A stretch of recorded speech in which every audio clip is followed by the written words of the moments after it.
সরকারের খাদ্য দপ্তর এবং কৃষি এবং কৃষক কল্যাণ দপ্তরের উদ্যোগে আমাদের মধ্যে উপস্থিত আছেন রাজ্যের বরিষ্ঠ মন্ত্রী, কৃষি কৃষক কল্যাণ দপ্তর, বিদ্যুৎ দপ্তর, শ্রদ্ধেয় শ্রী রতনলাল নাথ মহোদয় আছেন। আমার বাদিকে special secretary food and civil supplies department Debapriya Bardhan, এবং এক্সট্রিম ডান দিকে রয়েছেন অধিকর্তা খাদ্য দপ্তর শ্রী সুমিত লোধ মহোদয়। আজকের এই সাংবাদিক বৈঠক, আপনারা জানেন যে প্রতি বছর আমাদের খাদ্য দপ্তরের উদ্যোগে এবং কৃষি ও কৃষক কল্যাণ দপ্তরের সক্রিয় সহযোগিতায় দুবার আমরা বছরে কৃষকদের কাছ থেকে সহায়ক মূল্যে ধান ক্রয় করে আসছি,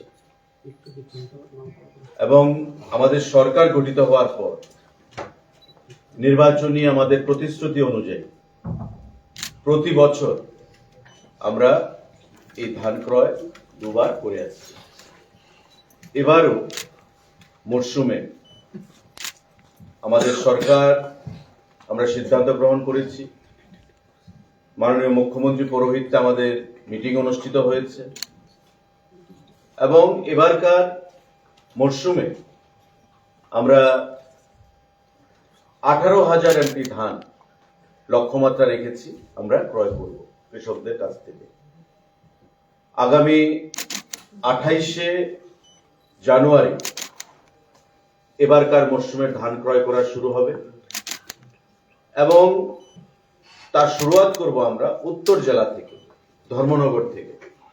সেটা মাননীয় কৃষিমন্ত্রী এবং আমি আমার উপস্থিতিতে সারা রাজ্যের কৃষি দপ্তর, খাদ্য দপ্তরের আধিকারিকদের সঙ্গে আলোচনা ক্রমে আমরা নির্ধারণ করেছি যে আগামী 28শে জানুয়ারি থেকে এবারকার মরশুমের যে ধান ক্রয় সেটা আমরা উত্তর জেলা ধর্মনগর থেকে শুরুয়াত করব।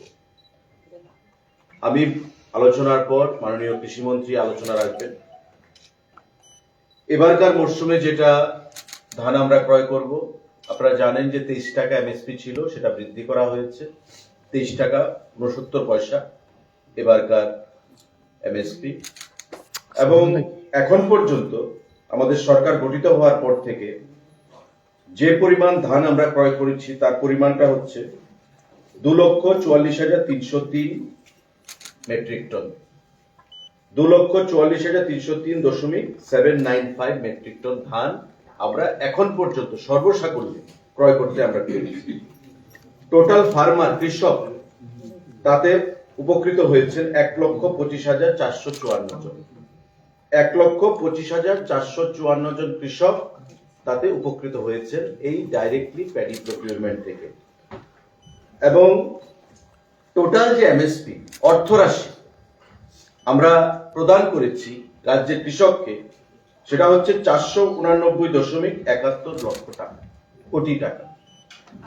489.71 কোটি, অর্থাৎ 489,71 লক্ষ টাকা আমরা কৃষকদেরকে প্রদান করতে পেরেছি। তো এটা একটা বিশাল অঙ্ক, যেটা গ্রামীণ অর্থনীতিকে স্ফীত করেছে। একটা সময় ছিল যখন ত্রিপুরা রাজ্যের কৃষকরা ফসল উৎপাদনে তাদের যে অনীহা সেটা প্রকাশ্যে চলে এসেছিল। তদানীন্তন সরকার কি বলেছিল যে কেন্দ্রীয় সরকার ধান ক্রয় করছে না। কেন্দ্রীয় সরকার কি বলেছিল যে রাজ্য সরকারকে ধান ক্রয় করতে হবে, কেন্দ্রীয় সরকার টাকাটা রিভার্স করবে, ফেরত দেবে, কিন্তু সরকারকে সিদ্ধান্ত নিতে হবে। এই কথা বলে কিন্তু কৃষকদেরকে বিভিন্ন সময়ে ভুল পথে তারা পরিচালিত করেছিল।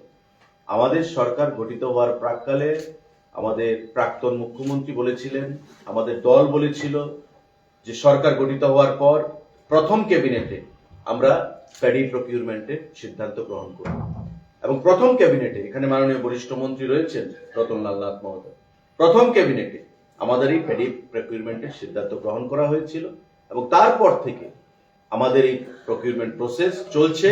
এবং আমরা আশ্বস্ত করেছি রাজ্যের কৃষক সমাজকে যে যতদিন আমাদের সরকার থাকবে ততদিন আমাদের এই ধান প্রকিউরমেন্ট আমাদের চলতে থাকবে। এবারকার আমরা একটা নতুন পলিসি এনেছি ধান ক্রয় সম্পর্কে। এতদিন একটা সিস্টেমে চলেছে, আমরা এবার নতুন ভাবে উত্তর পূর্বাঞ্চলের অন্যান্য রাজ্যের সঙ্গে তাল মিলিয়ে, ভারতবর্ষের অন্যান্য রাজ্যের সঙ্গে তাল মিলিয়ে আমরা নতুন পলিসির মাধ্যমে এই প্যাডি প্রকিউরমেন্ট আমরা শুরু করছি আগামী 28শে জানুয়ারি থেকে। তা চলবে যতদিন আমরা ধান ক্রয় করব। টোটাল লক্ষ্যমাত্রা আমাদের 18,000 মেট্রিক টন ধান আমরা ক্রয় করব। সাংবাদিক বন্ধুরা, আমি অনুরোধ জানাবো মাননীয় কৃষিমন্ত্রী রতনলাল নাথকে এই বিষয়ে আপনাদের উদ্দেশ্যে আলোচনা রাখার জন্য।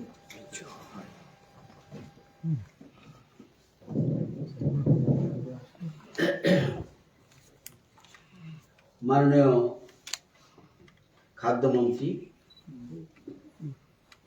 আমরা প্যাডি প্রকিউরমেন্ট কিভাবে করব, কত করব, ডিটেইলস বলেছে। আমরা এই যে সিদ্ধান্তটা, যেটা মাননীয় মন্ত্রী বললেন যে প্রথম ক্যাবিনেট আমাদের সিদ্ধান্ত হয়েছে, কেন নেওয়া হচ্ছে? কৃষকদের আয় যাতে ডাবল বা তার বেশি হয়, সেই জন্য কিন্তু আমরা এই সিদ্ধান্ত গ্রহণ করেছিলাম। 15-16 ভিত্তি বছরে কৃষকদের আয় ছিল 6,580 টাকা।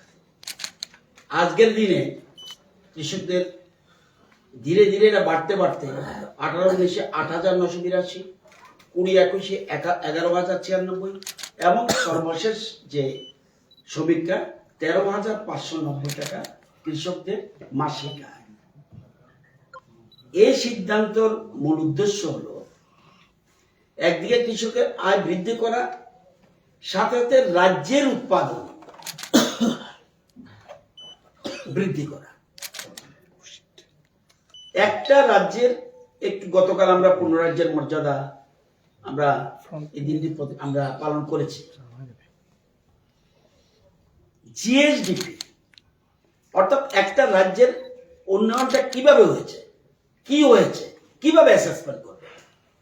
কয়েকটা রাস্তাঘাট, কিছু বিল্ডিং, এটা তো না, টোটাল কি GSDP, gross state domestic product কি। 17-18-তে আমাদের সরকার আসার আগে রাজ্যের জিএসডিপি ছিল 43,716 কোটি, আর গত বছর রাজ্যের জিএসডিপি হলো 89,687। আজকের দিনে 98,279 কোটি টাকা জিএসডিপি এটা।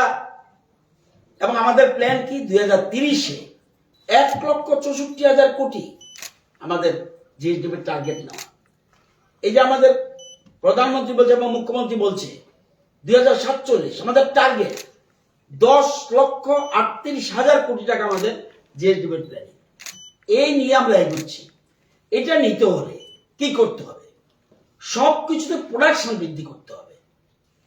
কৃষিতে উৎপাদন বৃদ্ধি করতে হবে, হর্টিতে উৎপাদন বৃদ্ধি করতে হবে, মৎস্যতে উৎপাদন বৃদ্ধি করতে হবে, পশুপালনের মাধ্যমে মাংস এবং ডিম উৎপাদন বৃদ্ধি করতে হবে, service sector, tourism and business বৃদ্ধি করতে হবে, বিদ্যুৎ উৎপাদন বৃদ্ধি করতে হবে এবং বনজ সম্পদ উন্নয়ন, এগুলির উপর গুরুত্ব দিচ্ছি আমরা, এবং শিল্পের মাধ্যমে। এই জিনিসগুলি মিলে আমরা জিএসডিপি বাড়াই। সেজন্য আমাদের সরকার প্ল্যানিং করে কাজটা করছে। দেখবেন, আপনি যদি একটা তথ্য দিই আপনাদেরকে, 17-18-তে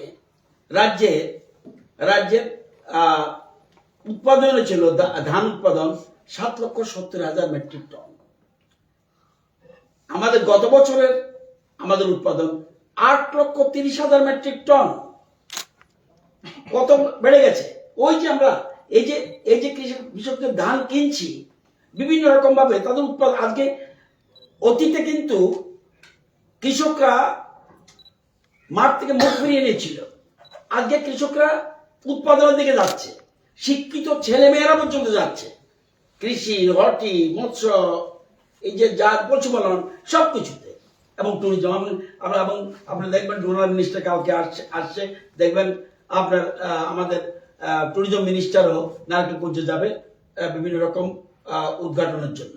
তো আমাদের মূল জিনিসটা হলো জিএসডিপি, এবং এটার মূল উদ্দেশ্য এবং আজকে আমাদের স্টেট কোথায় চলে গেছে, আমাদের আজকে ফ্রন্ট রানার স্টেট, এটা বুঝতে হবে।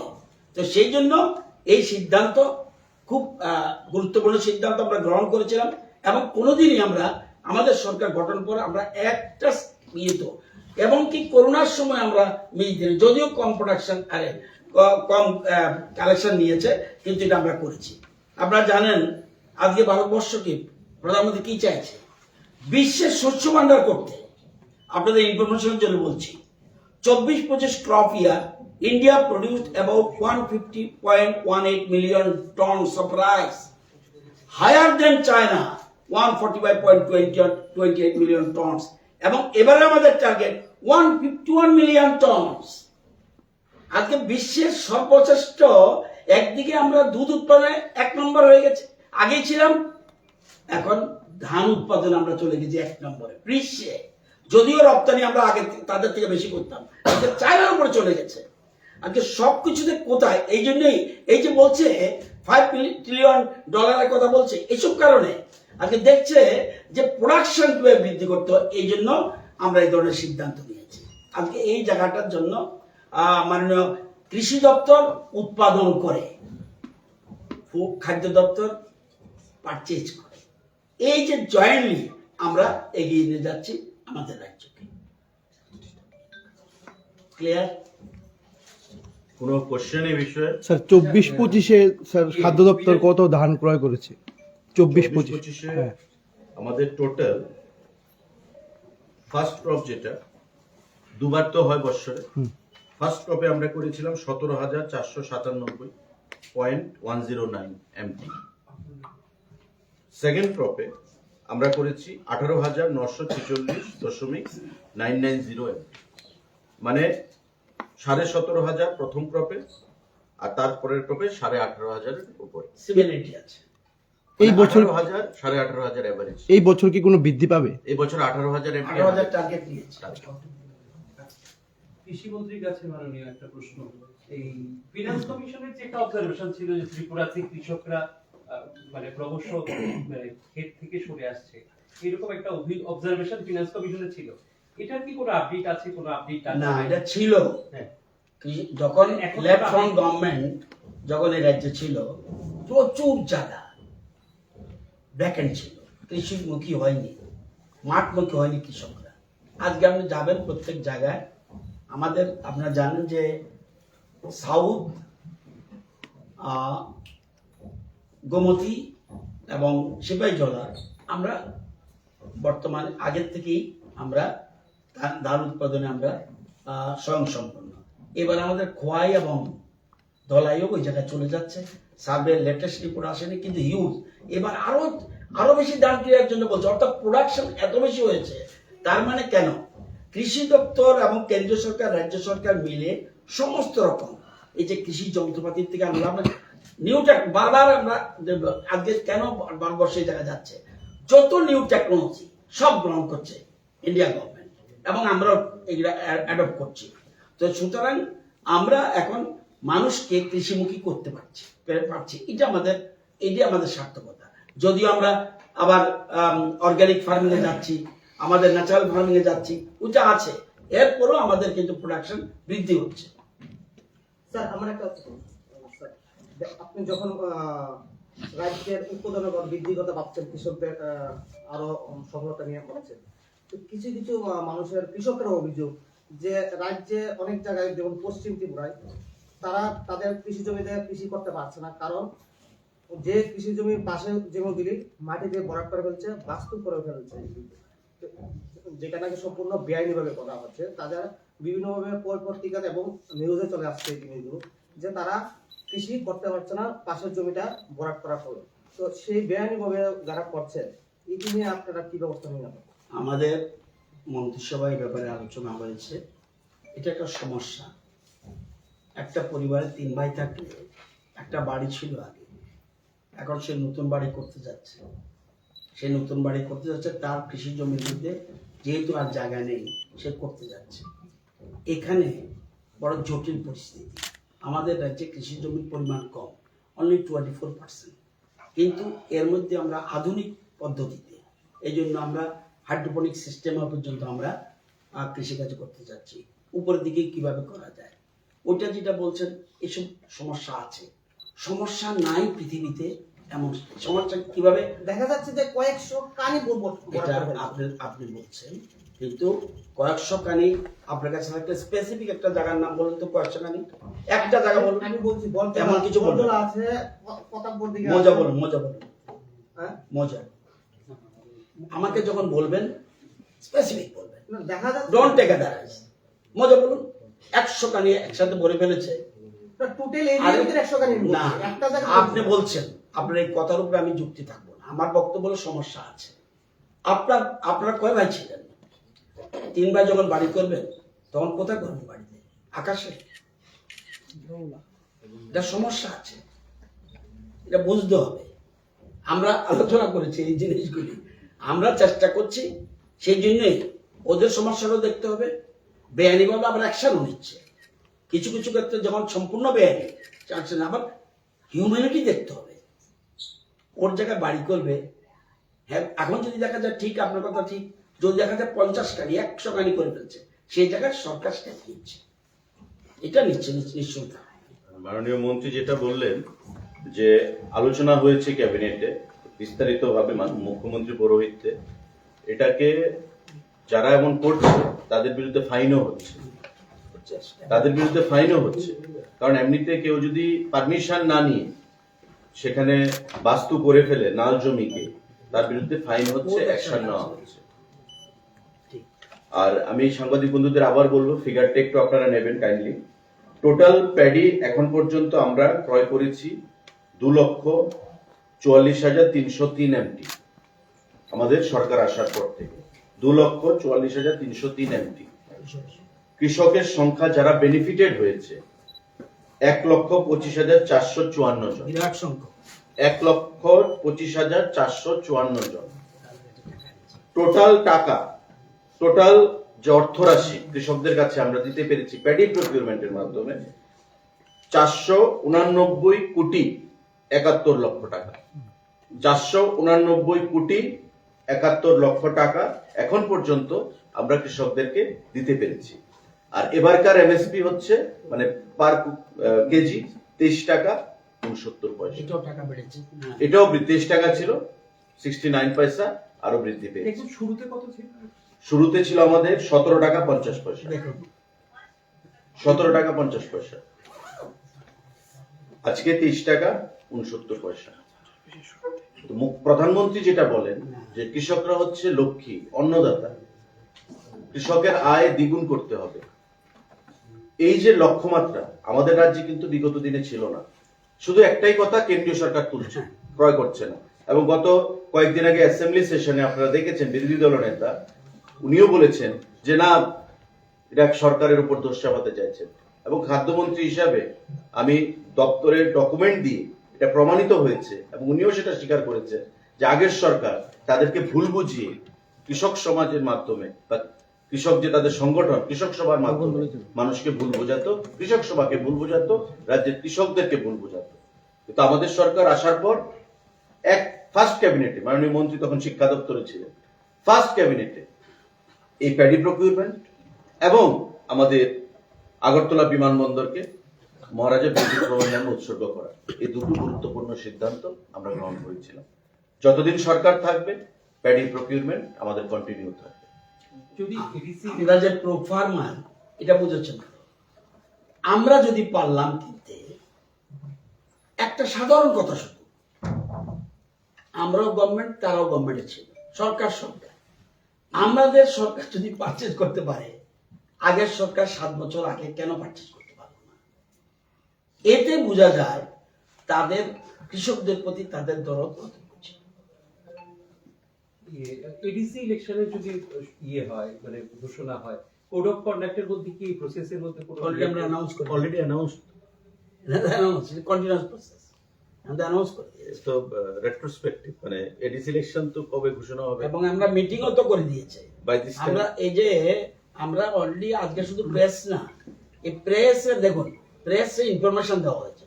প্রেসের আগেই food minister along with his officials already ডিডিএর সাথে কথা বলে, জনপ্রতিনিধির সাথে কথা বলে, প্রত্যেক জেলা পরিষদ, প্রত্যেক পঞ্চায়েত সমিতি এবং অফিসারদের সাথে এসডিএম সবাই কথা বলে কিন্তু সিদ্ধান্ত দিয়ে দিয়েছে।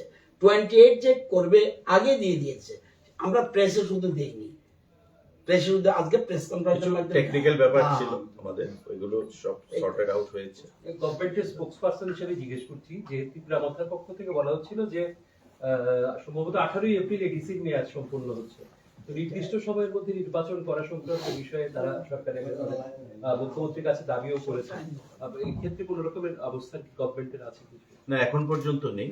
যা হবে আমাদের নির্বাচন কমিশনের বিধি অনুসারে আইন মতক সবকিছু হবে। মাননীয় মুখ্যমন্ত্রী রয়েছেন, সে বিষয়ে আলোচনা করবেন। আজকে নির্বাচন সংক্রান্ত কোনো বিষয় না।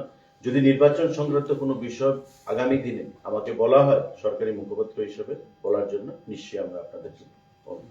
স্যার, আগামীকাল 3 দিনের সফরে আসছে ডোনার মিনিস্টার, ওনার কি পরিকল্পনা রয়েছে বা কি কি প্রজেক্ট রয়েছে সেটা কাইন্ডলি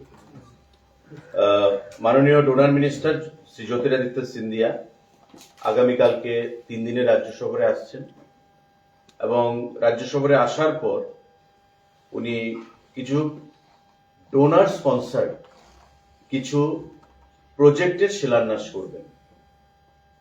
আসার পর মাননীয় মুখ্যমন্ত্রীর সঙ্গে মিটিং করবেন, বা মাননীয় মুখ্যমন্ত্রীকে সঙ্গে নিয়ে কয়েকটা জায়গায় ওনার ভিজিট রয়েছে। রবীন্দ্র ভবনে ওনার একটা কর্মসূচি রয়েছে উদ্বোধন। 24 তারিখ মাতার বাড়ি যাবে আগামীকালকে, আবার মাতা ত্রিপুরী সুন্দরী মন্দিরে যাবেন। এবং আপনারা জানেন যে মাতা ত্রিপুরী সুন্দরী মন্দিরের বহুতল কার পার্কিং এর জন্য একটা অ্যালটমেন্ট বা অ্যালোকেশন ওনারা দিচ্ছেন ডোনার থেকে। তো হয়তো সেখানেও যাবেন, মন্দিরে পূজা সেখানে অর্চনা করবেন। আগামী পরশুদিন সকালবেলা উনি যাবেন কদমতলা কুর্তিতে, উত্তর জেলায়। সেখানে আগরকে নিয়ে একটা ক্লাস্টার ম্যানেজমেন্টের উপর কিছু একটা ওনার শিলান্যাস রয়েছে। সেখান থেকে উনি আসবেন ঊনকোটিতে আমাদের যে পর্যটনের যে আকর্ষণ সেটা উনি দেখবেন, এবং আগামী দিনে সেটাকে আরো কিভাবে উন্নত করা যায় সে বিষয়ে পর্যালোচনা করবেন। সেটা সেরে উনি সেখান থেকে আমবাসা হয়ে নারিকেলকুঞ্জের উদ্দেশ্যে রওনা হবেন, এবং নারিকেলকুঞ্জে রাত্রি সেখানে যাবেন। রাত্রিতে যা প্রোগ্রাম অ্যাজ পার শিডিউল 8টা সাড়ে 8টায় নারিকেলকুঞ্জে ওনার পৌঁছানোর কথা রয়েছে। সেখানে আমি পর্যটন মন্ত্রী হিসেবে নারিকেলকুঞ্জে থেকে ওনাকে আমি স্বাগত জানাবো আমার আধিকারিকদেরকে নিয়ে, এবং নারিকেলকুঞ্জে উনি রাত্রি যাপন করবেন 24 তারিখ। 25 তারিখ সকালে নারিকেলকুঞ্জে আপনারা জানেন যে ডোনার আমাদেরকে মাতাবাড়ি সার্কিটকে নিয়ে কয়েকশো কোটি টাকার একটা অনুদান তারা দিয়েছেন। এই মাতাবাড়ি সার্কিটকে নিয়ে সেখানে বিভিন্ন প্রজেক্ট কম্পোনেন্ট রয়েছে, তার একটা শিলান্যাস কর্মসূচিতে উনি অংশগ্রহণ করবেন।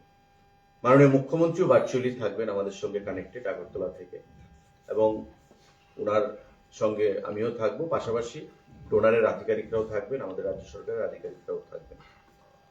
সেখান থেকে এই অনুষ্ঠানের পর লাঞ্চ সেরে সোজা এয়ারপোর্টে চলে আসবেন, কারণ 3:45 ওনার ফ্লাইট রয়েছে, উনি গুয়াহাটির উদ্দেশ্যে রওনা হবেন। এই প্রোগ্রাম আপাতত কালকে মাননীয় মুখ্যমন্ত্রী পৌরোহিত্যে আমাদের একটা প্রিপারেটরি মিটিং ছিল। যদি সাবজেক্ট টু চেঞ্জ, এটা অ্যাজ পার শিডিউল ডোনার থেকে যেটা এসছে আমি আপনাদেরকে বললাম। যদি পরবর্তী সময়ে কোনো মডিফিকেশন হয় নিশ্চয়ই আপনারা সে বিষয়ে কয়দিনের সফর? 3 দিন। আগামীকালকে আসবেন 23, 24 এবং 25 তারিখ সন্ধ্যাবেলা উনি আগরতলা ত্যাগ করবেন। স্যার, আপনার দপ্তরে একটা রিলেটেড একটা কোশ্চেন ছিল। কিছুদিন আগে ত্রিপুরা বার অ্যাসোসিয়েশনের সদস্যরা আপনার সঙ্গে মিলিত হয়েছে, বিশেষ করে পশ্চিম জেলা ভোক্তা আদালতের একটি বিষয় নিয়ে। যেহেতু আপনি এই দপ্তরের মন্ত্রী, এই বিষয়টা আপনি কিভাবে দেখছেন এবং এই বিষয়টা নিয়ে আপনার পরবর্তী কি পদক্ষেপ? দেখুন, বিস্তারিত এই বিষয়ে আলোচনা হয়েছে। যারা বার অ্যাসোসিয়েশনের বন্ধুরা এসেছিলেন তাদের সঙ্গে আলোচনা হয়েছে, খুব খোলামেলা পরিবেশে আলোচনা হয়েছে। আইনি কিছু জটিলতা ছিল, এটা বর্তমানেও রয়েছে। সেই প্রসেসগুলো ফলো করে আমরা খুব শীঘ্রই আমরা একটা সিদ্ধান্তে পৌঁছবো, এবং তারা যেটা চাইছেন আমরাও সেই জিনিসটা চাইছি। এই জিনিসগুলো যেগুলো ঘটেছে বিগত দিনে ভোক্তা আদালতের ভেতরে বা বাইরে, সেটা কখনো কাম্য নয়। আমরা কোনো অবস্থাতেই এই সমস্ত জিনিস রাজ্য সরকার বা দপ্তর বা মন্ত্রী হিসেবে আমাদের আধিকারিকরা এখানে রয়েছেন, আমরা কোনো অবস্থাতে সেটা বরদাস্ত করি না। তো স্বাভাবিকভাবেই তাদের যে দাবি বা আমাদের যে চাহিদা সেটাকে মাথায় রেখে আগামী দিনে আমরা আইনি বিষয়গুলো দেখে সমস্ত পদক্ষেপ আমরা গ্রহণ করব এবং বিশ্বাস করি আমি যে পদক্ষেপ আমরা গ্রহণ করব সেটা প্রত্যেকের কাছে গ্রহণযোগ্য হবে। ধন্যবাদ।